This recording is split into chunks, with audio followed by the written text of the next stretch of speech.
Hello दोस्तों, welcome again to our channel let's achieve excellence. तो financial management का part 1 बन चुका है। अगर आपने नहीं देखा है तो पहले वो देख लीजिए, आई बटन पे मैंने लिंक दे दिया है। चलिए स्टार्ट करते हैं हमारा फाइनेंशियल मैनेजमेंट का पार्ट 2। सबसे पहला टॉपिक इसमें आता है कैपिटल स्ट्रक्चर। चलिए देखते हैं इसको। तो जब भी आप फाइनेंशियल प्लान बनाते हैं, यानी कि अपने बिजनेस यूनिट के लिए जब आप फाइनेंशियल प्लान बनाते हैं तो आपके सामने दो प्रॉब्लम आ जाता है। पहला ये है कि आपको एस्टिमेशन लगाना पड़ता है कि आपको कितना कैपिटल चाहिए, यानी कि प्रॉब्लम ऑफ कैपिटलाइजेशन। दूसरा, आप ये सोचते हो कि आखिर आप कैपिटल लाओगे कहाँ से, सोर्स क्या होगा, यानी कि प्रॉब्लम ऑफ कैपिटल स्ट्रक्चर। अब ये तो आपको भी पता है कि कंपनी कहाँ कहाँ से कैपिटल ला सकती है। इक्विटी शेयर इशू करके, प्रेफरेंस शेयर इशू करके, डिबेंचर इशू करके, ये सब करके वो कैपिटल ला सकती है। ठीक है, हम समझ गए, लेकिन कैपिटल स्ट्रक्चर मतलब क्या होता है? तो देखिए, कैपिटल स्ट्रक्चर मतलब कॉम्बिनेशन। किसका कॉम्बिनेशन? उन सोर्सेस का कॉम्बिनेशन जहाँ से आपको कैपिटल मिलेगा। तो यही होता है कैपिटल स्ट्रक्चर। इसका डेफिनेशन देखिए और अच्छे से समझ आएगा। So capital structure means the combination of different sources utilised by the company to raise necessary capital. तो कैपिटल स्ट्रक्चर मतलब होता है कॉम्बिनेशन। किसका कॉम्बिनेशन? उन अलग अलग सोर्सेस का जहाँ से आपको कैपिटल मिलता है। तो बस इतनी छोटी सी बात है। अब देखते हैं कैरेक्टरिस्टिक्स ऑफ कैपिटल स्ट्रक्चर। सबसे पहला आता है सिंप्लिसिटी।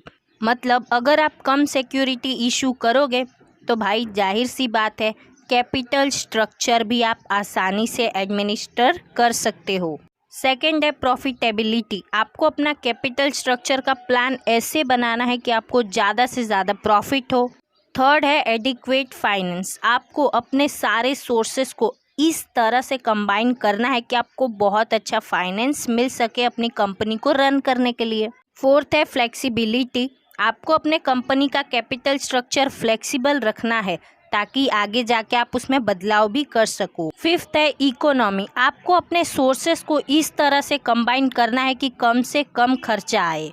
सिक्स्थ है बैलेंसिंग। देखिए, आपको ऐसा कैपिटल स्ट्रक्चर बनाना है कि आपके ओनर्स कैपिटल और बोरोड कैपिटल के बीच में एक बैलेंस बना रहे। ओनर्स कैपिटल में क्या आता है? शेयर आते हैं, और बोरोड कैपिटल में क्या आता है? डिबेंचर आता है। सेवेंथ है लिक्विडिटी। आपको अपना कैपिटल स्ट्रक्चर इस तरह से रखना है कि अगर कोई डेब्ट आ गया आपके ऊपर तो आप तुरंत ही उसे पे कर सको। एट्थ है अट्रैक्टिवनेस। आपको अपना कैपिटल स्ट्रक्चर इस तरह से बनाना है कि इन्वेस्टर्स अट्रैक्ट होके आपकी कंपनी में इन्वेस्ट कर दे। नाइन्थ है सॉल्वेंसी। आपको इतना भी ज़्यादा कैपिटल बोरो नहीं कर लेना है कि आपके ऊपर इंटरेस्ट का बर्डन हो जाए। फॉर एग्जाम्पल, आपने डिबेंचर इशू कर दिए, आपने पैसे ले लिए, अब आपके पास उतना प्रॉफिट हो ही नहीं रहा है कि आप डिविडेंड पे कर सको। सोच समझ के ही आपको कैपिटल बोरो करना है। अब नेक्स्ट टॉपिक आता है टाइप्स ऑफ कैपिटल स्ट्रक्चर। सबसे पहला आता है capital structure of only equity shares, यानी कि आप अपने कंपनी में खाली इक्विटी शेयर ही इशू कर रहे हो। सेकंड है capital structure of preference shares with equity shares, यानी आप प्रेफरेंस शेयर्स भी इशू कर रहे हो as well as equity shares भी इशू कर रहे हो।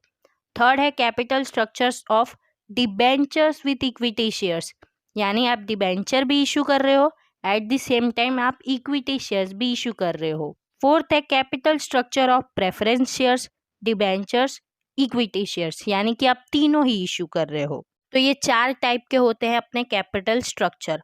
देन टॉपिक आता है फैक्टर्स अफेक्टिंग कैपिटल स्ट्रक्चर।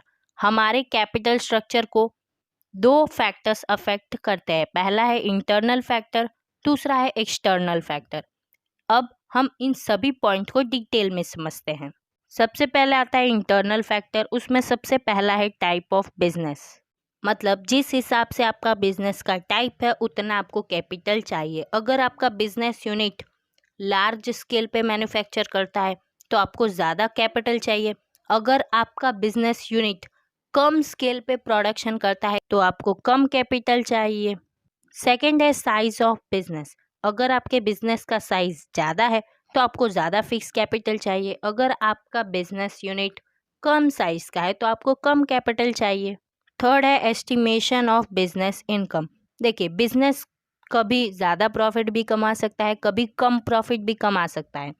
तो कंपनी को अभी से ही एक एस्टिमेशन लगा लेना है कि फ्यूचर में उसे कितना इनकम होने वाला है, और फिर ही जाके उसे प्रेजेंट में कैपिटल बोरो करना चाहिए। ऐसा नहीं कि अभी कैपिटल बोरो करे जा रहे और फ्यूचर में चुका ही ना पाए, ऐसा नहीं करना है।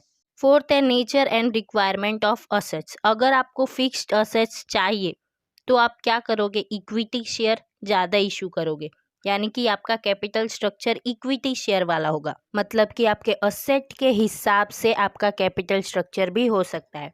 फिफ्थ है एटीट्यूड ऑफ डायरेक्टर्स। अगर कंपनी के डायरेक्टर्स ये चाहते हैं कि मैनेजर्स ही कंपनी को कंट्रोल करते रहें तो वो इक्विटी शेयर इशू नहीं करते हैं, वो क्या करते हैं, issue preference shares and debentures. Sixth है फाइनेंशियल रिक्वायरमेंट। अगर कंपनी को स्मॉल स्केल पे कैपिटल चाहिए तो कंपनी क्या इशू करेगी, इक्विटी शेयर्स इशू करेगी। अगर लार्ज स्केल पे कैपिटल चाहिए तो वो लोग क्या इशू करेंगे, डिबेंचर्स इशू करेंगे। तो कंपनी के फाइनेंशियल रिक्वायरमेंट के हिसाब से हमारा कैपिटल स्ट्रक्चर होता है। सेवेंथ है ड्यूरेशन ऑफ कैपिटल रिक्वायरमेंट। अगर आपको परमानेंटली कैपिटल चाहिए तो आप इक्विटी शेयर इशू करोगे, अगर शॉर्ट टाइम के लिए आपको कैपिटल चाहिए तो आप प्रेफरेंस शेयर्स या फिर डिबेंचर इशू करोगे। तो ड्यूरेशन मैटर करता है आपके कैपिटल स्ट्रक्चर को बनाने में। अब आते हैं कुछ एक्सटर्नल फैक्टर्स जो हमारे कैपिटल को अफेक्ट करते हैं। पहला है condition of boom depression in capital market. जब हमारे बिजनेस यूनिट में डिप्रेशन चल रहा होता है तो इन्वेस्टर्स क्या सोचते हैं कि हमें डिबेंचर्स में इन्वेस्ट करना चाहिए, क्योंकि भले ही कंपनी डिप्रेशन में क्यों ना हो, अगर हम डिबेंचर में इन्वेस्ट करेंगे तो हमें तो महीने महीने प्रॉपर डिबेंचर मिलता ही रहेगा। और जब हमारी कंपनी बूम में होती है यानी कि प्रॉफिट में, तब इन्वेस्टर्स किस में इन्वेस्ट करते हैं, श्योर सी बात है भाई, इक्विटी शेयर्स में। सेकेंड है present rate of interest in capital market. अगर कैपिटल मार्केट में अभी कैपिटल का इंटरेस्ट ज़्यादा चल रहा है तब हमारी कंपनी इक्विटी शेयर इशू करती है फंड लेने के लिए, और जब कैपिटल मार्केट में इंटरेस्ट कम चल रहा है तब हम क्या इशू करते हैं भाई, हम इशू करते हैं डिबेंचर्स। थर्ड है cost of capital expenses of issuing securities. जब भी हमारी कंपनी सिक्योरिटी इशू करती है, शेयर इशू करती है, डिबेंचर इशू करती है तो उसे बहुत खर्चे उठाने पड़ते हैं, प्रोस्पेक्टस का खर्चा, दलाली का खर्चा, ब्रोकरेज का खर्चा। तो यहाँ पर एक्सपेंसेस बहुत ज़्यादा हो जाते हैं।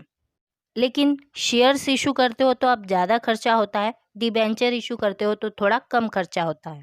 फोर्थ है लीगल रेस्ट्रिक्शंस। जब आप अपना कैपिटल स्ट्रक्चर बना रहे हो तो आपको लीगल रेस्ट्रिक्शंस को ध्यान में रखना है। कंपनीज एक्ट के हिसाब से काम करना है, सेबी के हिसाब से काम करना है, एंड आरबीआई के प्रोविजंस के हिसाब से काम करना है। फिफ्थ है टैक्सेशन पॉलिसी। अगर टैक्स का रेशियो हाई है तो कंपनी क्या इशू करती है, डिबेंचर। और अगर टैक्सेशन रेशियो लो होता है तब क्या कंपनी इशू करती है, शेयर्स। तो हमारा कैपिटल स्ट्रक्चर बदलता है जब टैक्स का रेशियो बदलता है। सिक्स्थ है इंस्टीट्यूशनल इन्वेस्टर्स। बहुत सारे insurance companies, banks, financial institution, ये सब भी हमारे कंपनी के शेयर्स एंड डिबेंचर्स में इन्वेस्ट कर सकते हैं। तो हमें इन सब को ध्यान में रखते हुए अपना कैपिटल स्ट्रक्चर बनाना है। सेवेंथ है फॉरेन इंस्टीट्यूशनल इन्वेस्टर्स। बहुत सारे फॉरेन इन्वेस्टर भी हमारी कंपनी में इन्वेस्ट करते हैं। वो लोग एक बार सेबी के साथ रजिस्ट्रेशन करा ले फिर वो हमारी कंपनी में इन्वेस्ट कर सकते हैं। तो हमें उन्हें भी देखते हुए अपना कैपिटल स्ट्रक्चर बनाना है। चलिए दोस्तों, आज के लिए इतना ही। हम कर रहे हैं इस वीडियो को and. Thanks for watching this video till and. फिर मिलेंगे पार्ट 3 के साथ, तब तक के लिए बाय बाय, टाटा एंड आवजो।